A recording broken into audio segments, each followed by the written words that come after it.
Hello everyone and welcome back to the Gone Rise podcast. I'm joined again here with the wifey. How you doing? I'm good. Doing all right? Yeah.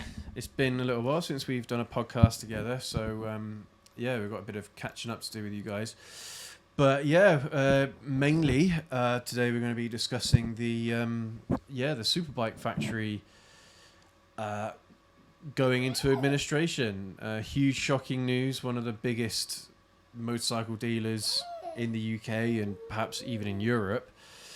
And we're going to discuss the impact of that, because unfortunately it seems to be a growing trend of motorcycle dealers going under for some reason. So we'll talk about that in a little while here. But since the last podcast that we did, I don't know when it was. It was a while ago now. But a lot has changed since then. She's gotten much bigger and she's much more vocal, as you can probably hear. Yeah. And mobile. Yes. And she's far more deliberate now with her grabby hands. Yeah. As you guys could probably tell, she's playing with a little microphone wind muffler there. wind thingy. But I've sold 2 bikes and I have bought a new one. I'm not going to disclose what that is just yet, but I'm very, very excited to show it off to you guys. And I'm very, very excited because it marks a new chapter in my riding career. So, can't wait to show off that bike to you guys, and I hope you appreciate, not just the bike itself, but also its symbolism and my growth as a rider in many ways. But we'll talk about the bikes that I've sold as well when I do the reveal of the new one. But what else has been going on then? Don't know. It feels like there's quite a lot of stuff going on, but there's a lot of stuff that I don't really want to disclose on camera, like family life and stuff. A lot of stuff going on in the background. Yeah. Maybe we'll talk about that another time. I don't know. But anyway, so the biggest news that came out this week is about the Superbike factory. I don't know if they've closed, but they've called in administrators, which usually means that they're in pretty big trouble. They could still be saved though, couldn't they, if someone came to buy them? Maybe. I mean, this article came out on MCN on the 20th of July, and we're filming this on the 23rd, so it's fairly fresh news. But I think we started hearing about it towards the back end of last week. But then again, I mean, it says on the 20th of July they appointed administrators, so I don't know. But there was rumours going around. Right. There were rumours circulating around that something was happening at Superbike Factory. And, I mean, they're not an old company either. I mean, they started, is it 2015 or maybe even 2010, something like that? I was hoping this article would actually say when they started as a company. But in 2010. Founded in 2010. Digital first business. Yeah. It's crazy. So they turn over £80 million a year. Yeah. And the profit margin is meant to be 10% of that. So they're meant to be... I mean, I can't remember if that's gross profit or net profit, but it's probably gross profit. But still, it should be £8 million a year gross profit. That should be a pretty healthy profit margin for any company. But for some reason, just over the last year, and in 2025 in particular, supposedly they were down £18 million. Wow. They had an £18 million loss in, after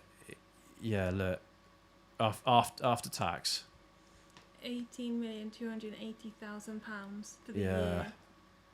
And that was accounts as of September 2025. So they've been hanging on for almost a year trying to figure out this £18 million loss. And it's crazy because where new motorcycle registrations are up almost 16% in 2026, the fact that that companies are struggling, big companies like this are struggling to try and capitalize on that is really strange to me. Why do you think that is? Do you think more people are buying second hand? Well, new? Superbike Factory is a second hand specialist. But like private second hand? Where you can maybe haggle the prices? I don't think so. To be perfectly honest with you. I mean, obviously, here in the UK, we are going through a bit of a cost of living issue at the moment, and I just think that people are struggling to afford luxuries like motorcycles, which is just unreal. Yeah. Because, I mean, the thing is, like, again, we could probably talk about this in a separate podcast about whether or not a motorcycle really is a luxury item or not. We've had this conversation before, though, haven't we? Where it really depends on your definition of luxury. Because if it's your commuting vehicle, it's not a luxury; it's a necessity. Exactly, and that's it. A motorcycle really does blur the lines between everyday use and pleasure. Yeah. So, I mean, but so does a car. Yeah. You know, so what are we calling cars luxury items these days? I don't know about that. So, yeah, it depends on the car you have. It depends on the car, and yeah, it depends how much you're willing to pay on a car, I suppose. But this also applies to bikes. Like, you don't have to buy a really super expensive motorcycle to get involved in the hobby. No. Like, as we've proven on many occasions, you can spend between £1,000 and £2,000 on a motorcycle, and you get yourself something really decent that can be used as a workhorse, can be used on the weekends as something you can blast around, have a lot of fun with, and it is not a luxury item at that point. So, but the fact that, I mean, the thing is though, is that cars obviously provide a lot more utilitarian, they're far more useful for everyday people. So I guess people are prioritizing cars over things like bikes at the moment, unfortunately. But yeah, crazy. This is crazy because they survived COVID. I know, but COVID, that was an interesting time because that's when people weren't going on holiday, so they had lots of disposable income, whereas now people are going on holiday again, and so there's less cash to go around for things like new cars and new bikes. But it is sad.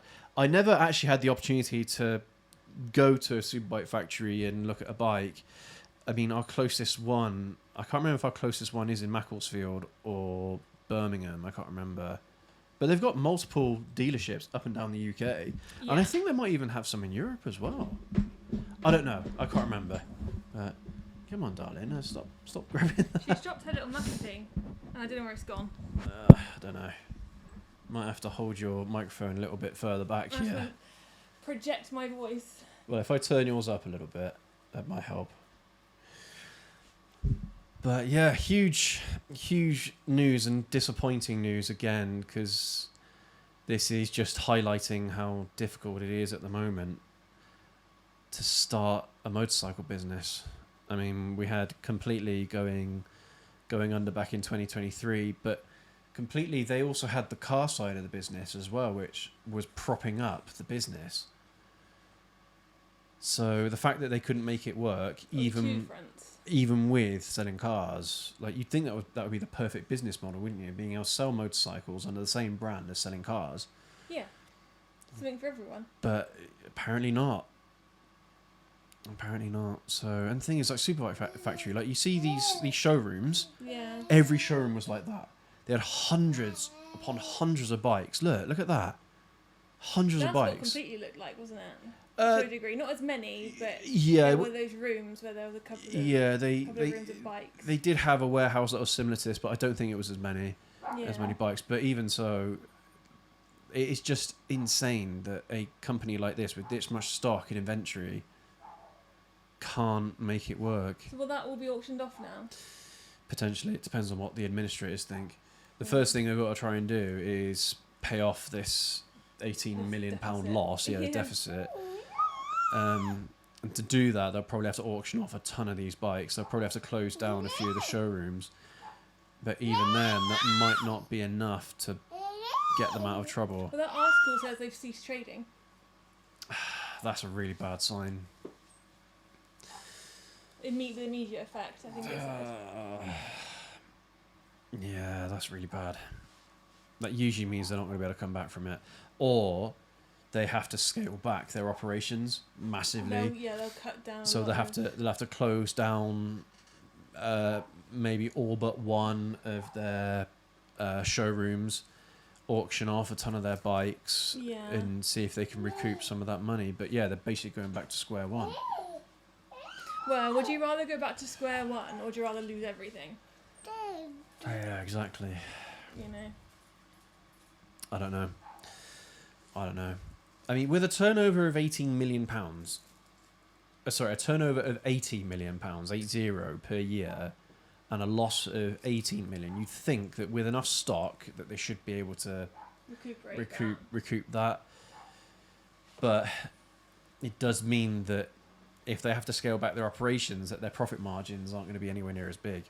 They're not going to be making £8 million a year. They'd be lucky if they probably make £1 million a year profit. But look, they have an inventory of 1,850 motorcycles for sale. And of course, all the staff as well. Yeah, they've lost their jobs. I think it was over 200 staff members are going to be losing their jobs. Their Cheshire store had an on-site learning area as well, which is an amazing thing. That's really cool. They had so many good things going for them. It's so sad. So sad. But it looks as though they're not commenting. Maybe they've been told not to say anything. Maybe. Yeah, there's one in Bristol. Yeah, Bristol would have been our closest one. Each bike comes with a 90-day warranty and a minimum of 6 months MOT. Yeah. 276 employees will have lost their jobs. That's massive. Yeah, that is a lot. Poor guys, man. Poor guys and girls. And they've got the Superbike factory. There's one at Donington Park. My dad went there looking for a bike. Yeah, I remember. I remember driving past it a few times. Yeah, we've downloaded. Yeah. Yeah. But So yeah. And then my dad said they're really, really nice people in there. Yeah, well, that's the thing. They have a good reputation. A lot of people who have bought bikes from them have all said how positive the experience is. Yeah. Or the experience, how the experience of buying a motorcycle from them, how positive it was, and the fact that you might go to a dealer like this where they have huge stock available, and you might have your heart set on one bike. But because they have so many available that it gives you so many choices. Like you might go there thinking about one bike, but then actually you see something else that piques your interest, and all of a sudden you might end up walking away with one of those instead. But that's the beauty of it. Weren't we planning to go up there to look at a bike, but we didn't because you couldn't test ride it or something? Something like that. I can't remember. Yeah. I can't remember why, but yeah, man. This is really unfortunate, and I hope that somehow they can come back from this.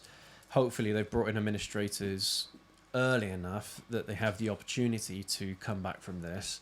They can salvage something at least. At least, yeah, and then maybe start growing again with the same ethos and the same passion and what have you. Maybe they just grew a bit too quickly, but still, in 16 years, growing as much as they did, that's quite steady growth. But maybe just recently they just overextended themselves a little bit too much and got themselves into a bit of trouble, thinking they'd be able to sell more bikes than they actually were capable of. So, but anyway, we're going to keep this one short today, you guys. I hope you don't mind. And in the near future, we'll come back and have a longer episode discussing a few other topics that I've got coming up.